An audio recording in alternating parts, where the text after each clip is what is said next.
ఇది వినాయక చవితికి మండపం ఏదో కడతారు, దాని మీద ఉన్న ఇంట్రెస్ట్ చదువు మీద ఎందుకు లేదు? నేను ఇంకా వెళ్ళలేదు నాన్న మండపం దగ్గరికి. అవన్నీ ఎందుకు నాన్న? అవన్నీ ఆ మండపం దగ్గర ఉండటం నేరమా ఘోరమా? దేవుడి కోసం చేస్తాం అవన్నీ. అది అడుగుతున్నారా? నేనేం తప్పుగా అనట్లా. మండపం మీద ఉన్న ఇంట్రెస్ట్, మండపం కట్టేటప్పుడు ఉన్నావా? ఎందుకు లేవు? చదువు మీద ఎందుకు ఇంట్రెస్ట్ లేదు? ఏంది నాన్న నువ్వు టైం పాస్ కోసం నన్ను తగులుకున్నావు? పొద్దునే నేను దొరికానా? నాకు చాలా పనులున్నాయి నా మండపం దగ్గర. నీకు దండం పెడతాను, నన్ను వదిలే.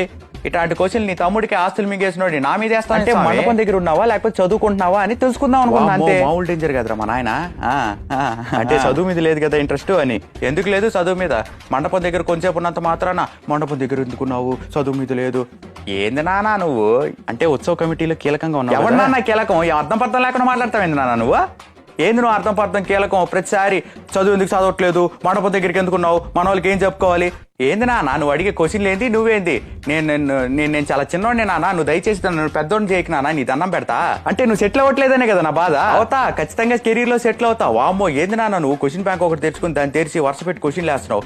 నువ్వేదో హాయ్ నాన్నలాగా అనుకుంటే నువ్వు నరాలు తెంచి మెడలో వేసుకునే నాన్నలాగా ఉన్నావు కదా నాన్న. నువ్వు అంటే నాకు చాలా ఇష్టం. జీవితం అంతా మింగులే. వామ్మో జీవితం అంతా మింగులు తింటానే ఉన్నా నీ దగ్గర.